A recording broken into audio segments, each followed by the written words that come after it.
Em relação às inflamações intestinais, né? Vamos falar um pouquinho da colite ulcerativa, doença de Crohn. O pessoal também tem um pouco de conhecimento nessa área.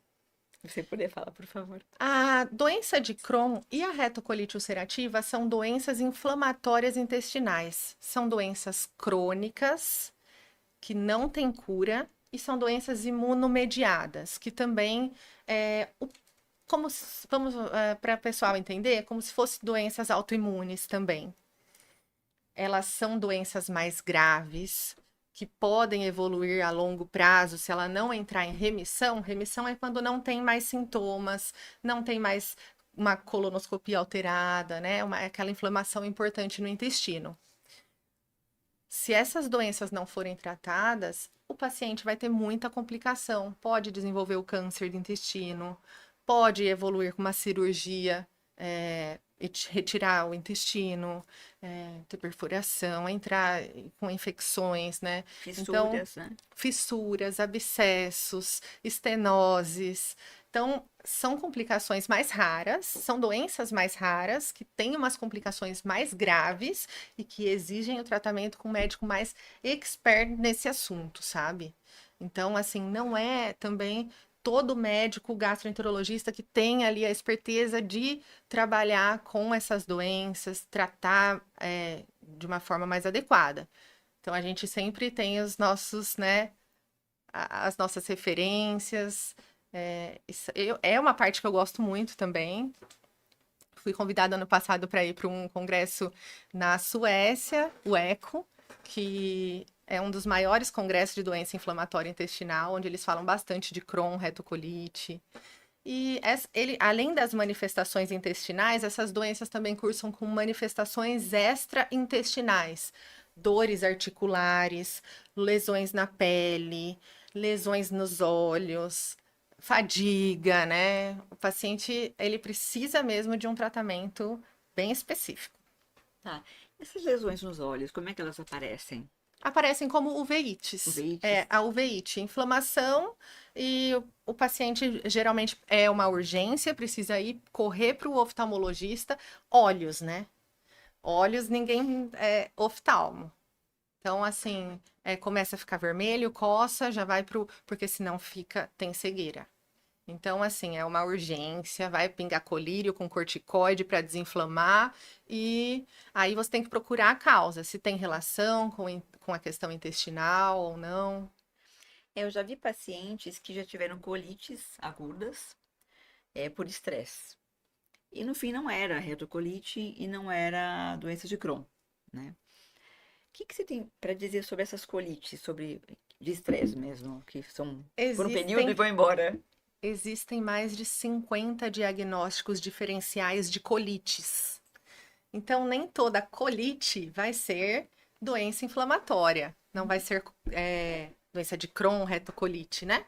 Existe colite infecciosa, viral, microscópica. O que que é microscópica? É uma colite que geralmente é uma inflamação crônica do intestino também. é, Ainda não foi muito bem esclarecido qual é a causa, mas você precisa usar ali anti-inflamatórios, corticoides, para melhorar, porque senão ela pode dar como se fosse uma fibrose no intestino. E o Interessante. intestino vai ficar mais, às vezes, causada por colagenoses, enfim. Aí tem que investigar qual é a causa, mas ela só é vista quando você pede na descrição da colonoscopia e o endoscopista biopsia, e aí você percebe que tem uma colite microscópica. Tá, Porque na entendi. macroscopia, no olho, ele Não consegue ver. não consegue ver os Entendi. sinais dessa inflamação, né?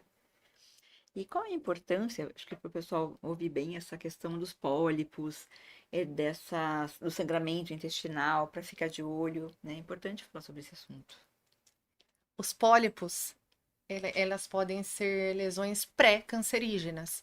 Ao mesmo tempo, podem ser pólipos inflamatórios, pólipos inocentes.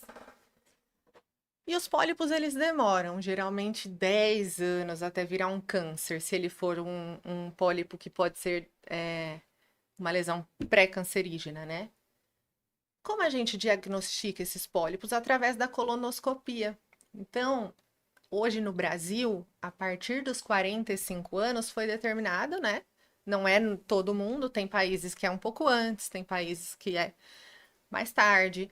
No Brasil, a gente determinou que é a partir dos 45 anos, todo mundo precisa fazer uma colonoscopia de rastreio. Para quê? Para a gente avaliar se tem, né? Para achar algum pólipo. E isso é a melhor forma de prevenir um câncer de intestino, retirando esses pólipos o quanto antes. Mas se você tiver um fator como um familiar com câncer de intestino, esse rastreio pode vir antes dos 45 anos, né? Entendi. Isso depende muito. Mas geralmente a partir dos 45 anos a gente vê um pólipo. O pólipo pode se apresentar também como um sangramento nas fezes, pode ter o sangue oculto nas fezes positivo e ser um pólipo que está sangrando. Então, às vezes ele dá os seus sinais, né? Mas na maioria das vezes, ninguém sabe que tem pólipo e acha na colonoscopia. Entendi. Tem muita gente que fala, nossa, nas minhas fezes começou a aparecer mais gordura. É, quando tem mais gordura nas fezes, que sinal que pode te dar de alerta para as pessoas? Primeiro, o que é essa gordura, né? Sempre eu tenho uma escalinha que os meus pacientes todos na consulta, eu mostro É, os cocozinhos, pergunto como que é, o que que é essa gordura? Será que é gordura? Será que é muco? Será que é normal, né? A gordura nas fezes, ela fala muito sobre a questão da, pode ser esteatorreia que a gente fala, né? Chama muita atenção para insuficiência exócrina pancreática, o paciente que é diabético a longo tempo, o pâncreas já está cansado, já é aquele paciente que usa insulina e começa a sair aquela gordura mesmo, amarelada nas fezes. Isso é um sinal importante dessa insuficiência do pâncreas, mas às vezes o paciente só não digeriu muito bem o alimento e saiu um pouco de gordura nas fezes. Às vezes ele está usando um medicamento que pode soltar a gordura nas fezes, né?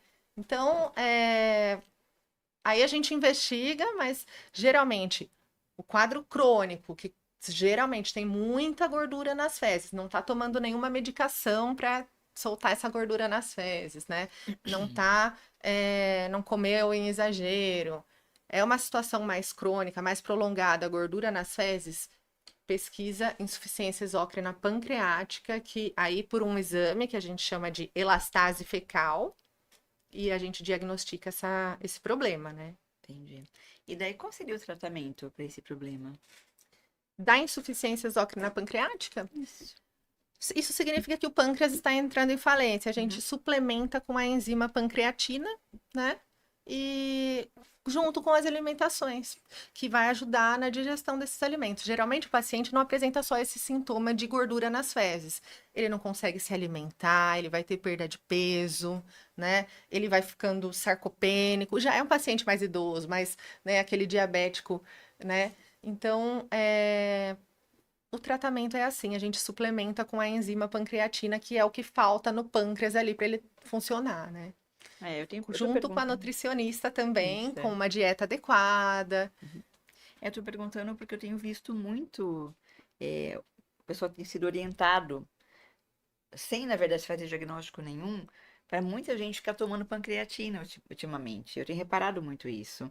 Eu falo, mas peraí, o paciente vai na nutricionista e sai tomando pancreatina do nada, Pois né? é, eu São também tive pacotes, né, de probióticos, pacotes de enzimas, Isso, enzima exatamente. para tudo, para melhorar a Isso. digestão, né? É. Geralmente a gente suplementa enzimas em paciente pós-bariátrico ou paciente que tirou a vesícula, que tem muitos sintomas, não só na insuficiência exócrina pancreática, mas também às vezes é um uso indiscriminado realmente dessas enzimas. A gente precisa ver melhor se tem ou não essa necessidade. Explica pro pessoal qual que é a diferença do pâncreas exócrino pro endócrino, porque às vezes o pessoal não entende muito o que que é o exócrino e o endócrino. O pâncreas endócrino é o órgão, né? Então,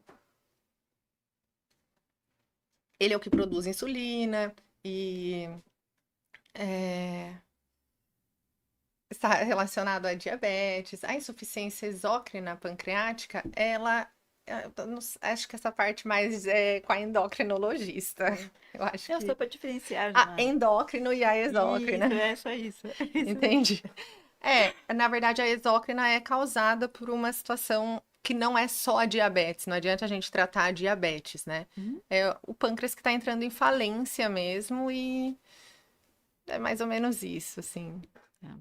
É porque o pessoal fala assim, ah, o que que é isócrino, né? Muitas pessoas às vezes procuram endócrino achando que A vai insuficiência tratar uma questão. exócrina. Isso, me confunde um pouquinho, né? Ela tem problema no pâncreas.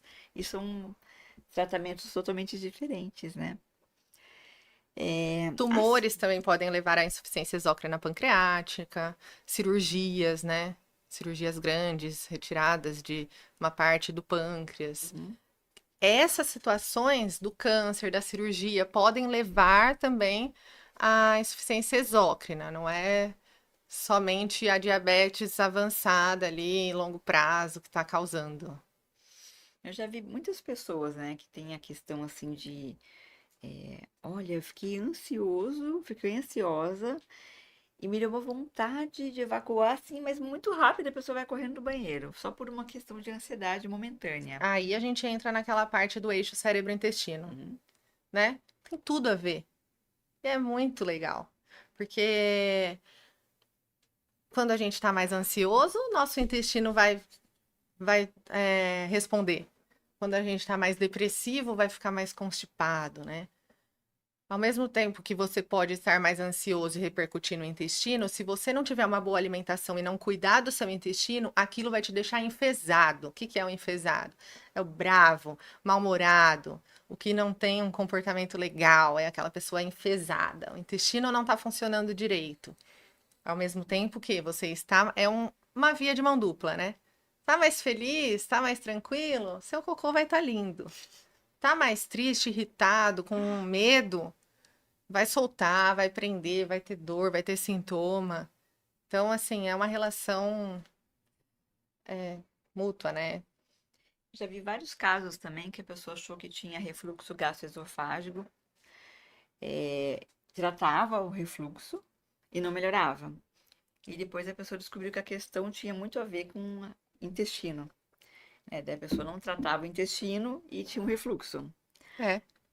Aborda esse assunto, que é um assunto que acho que Às vezes esse vai dar muita refluxo, orientação para as às pessoas. vezes esse refluxo não é refluxo, às Uhum, vezes é só a sensação. A doença do refluxo, ela é diagnosticada através da endoscopia ou de uma pH-metria, onde tem ali um excesso de acidez no esôfago, uhum. né?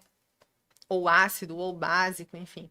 E é uma doença que tem o tratamento. Aquele paciente que já fez o tratamento de refluxo, mas continua com os sintomas e não tem uma hérnia importante, não tem nada mais que justifique ele continuar com esses sintomas, a gente fala num quadro de dispepsia funcional.